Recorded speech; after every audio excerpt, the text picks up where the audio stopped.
ისიც მას დაკავებულია ხო? დედაშვილი ერთად არიან დაკავებულები. დიახ, ამას კი დასურვებ რომ დაკავებული. მოვჭრა. ხარდაჭერისთვის დიახ. ორივე მხარდაჭერისთვის. ყველაზე ახალგაზრდა კანონიერი ქურდის დედა და ძმა ქურდული სამყაროს მხარდაჭერის ბრალდებით დააგავეს. პენსიონერ ქალს ხელბორკილები ღამით ჩატარებული სპეცოპერაციის დროს დაადეს. სპეცრაზმი მანანა ლიპარტელიანთან სახლში დაბა ჯვარში შევიდა. კრიმინალური პოლიცია ამტკიცებს, რომ რევას უბილავას იგივე ჯვარსკის პენსიონერი დედა გარჩევების ორგანიზებას შეეხმარებოდა. თუმცა რა აქვს საქმეში შვილთან ამ სატელეფონო კომუნიკაციის გარდა უცნობია. ავრეკეთ ყველგან დავაკავშირე რამაზი და ასე თქვეს.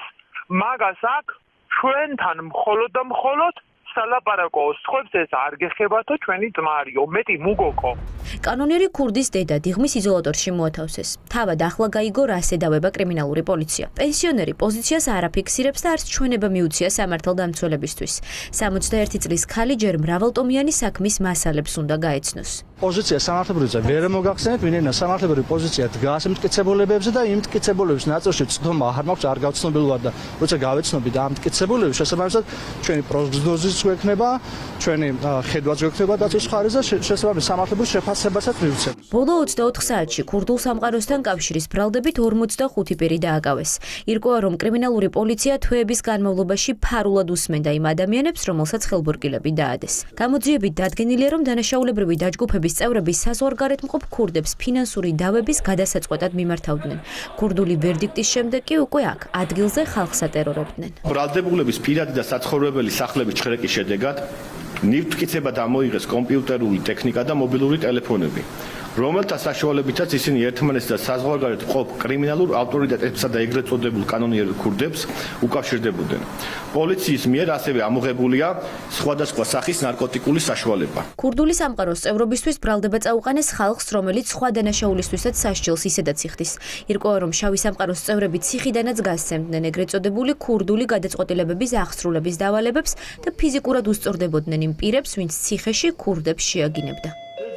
პირველზე აჯიმათ ლევაზიდან გადაკეთებებში აღგინებია უწევდა თამარ მომხსესო გადაიყვანე გადმოიყვანე ყველა მოიცოდეს რა პოზიციაში ლევაზი ვარ ერთი უცებ მითხარ რა ხდება ბექა პირველამ როგორც მოიქცავ როგორც გავატარეთო ის ბექაო ანალოგიურად მოიქცავ მუქაც ვარაძეო და ხარიო ჩვენ ძმასო რომ შენი სახელი თუ ააკო გავატარებ.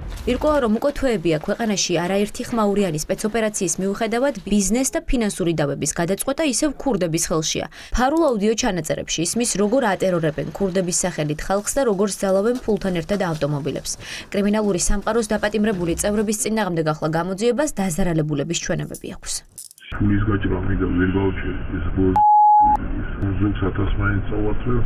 ეხლა მე ლაბარაკი საკუნას ვიჭო ხუთღეში ერთ ჩემს მასთან ფული მისადან ჩემს დედას თუ ეუთო მოსულ. აფედაც ხომანულად ვიცი ლაბარაკი სხვანაირად ვიცი ლაბარაკი ბაგაჟი კი მოვაცრიო ხვალეს. მაგე გეუბნები როგორც არის განაბული და შენს კარგად ძმაო ხუძები და დაშებულები და შენ კარგად მე დაშებული მესადრიგი მაკეთიკი. 60 ბრალდებულს მათ შორის 6 დაუსწრებლად, ხოლო 9 პენიტენციურ დაწესებულებაში ბრალდება ქურდული სამყაროს წევრობის, კანონიერი ქურდობის, ქურდული სამყაროს საქმიანობის მხარდაჭერისა და კანონიერი ქურდისთვის ან ქურდული სამყაროს წევრისთვის მიმართვის ფაქტზე წარედგინა. ირკვევა, რომ ამ ფარული საგამოძიებო მოქმედებებისთვის ქურდულ სამყაროსთან კავშირში მყოფ პირებს არამხოლოდ ტელეფონებზე, არამედ საცხოვრებელ სახლებში და ავტომობილებშიც უსმენდნენ. ბრალდებულებს პოლიციამ ჩამწერი მანქანის აკუმულატორებზე დაუმონტაჟა და მანქანაში ნათქვამი ყველა სიტყვა პირდაპირ გადაიცემოდა ფარული მოსმენების სამსახურში. მანქანის აკუმულატორი ჩდებოდა ძალიან ხშირად. ეს ნიშნავს იმას, რომ მისი ავტომობილის დენის წყაროზე მიერთებული იყო სხვა დენის წყარო, რომელიც მოიხმარდა ავტომანქანის დენის წყაროს და ვერ სიტყვით მანქანის ჩანაწერები არის, მაგრამ არ ვიცით რა არის ჩანაწერში. განჩინებაში როგორც ასეთი არ იკვეთება, არ არის ინფორმაცია, არ ჟღერდება, თუ რა ქმედება განახორციელა 223 პრიმა მუხლის ამ მუხლიდან გამომდინარე. ჩემი დაცვისყოფებისგან რაიმე კანონსაწინააღმდეგო ნივთიერება ამოღებული არ ყოფილა. გავეცნობით საქმის მასალებს, შესაბამის დადგენილებებს, მტკიცებულებებს და კანონიერებებს და მაგის შემდეგ უკვე ეცოდინება ზუსტად ეს ფაქტი თუ რომელ ავტომობილში იყო დამონტაჟებული, ვისთან იყო დამონტაჟებული და ვისი მოსმენა განხორციელდა და რა საკითხთან დაკავშირებით მიმდინარეობდა საუბარი. ბრალდებულებს შორის 3 კანონიერი ქურდია: სულხან ჯაფარიძე თვალჭრელიძე, იგივე სუხო, პეტრე ბაქრაძე, იგივე პაატა თბილისკი და რევა ზუბილავა, მეცახელა ჯვარსკი. მათ 15 წლიანი პატიმრობა ემუქრებათ. სასამართლო ბრალდებულებისთვის აღკვეთის შეფარდებაზე ხვალ იმსჯელებს.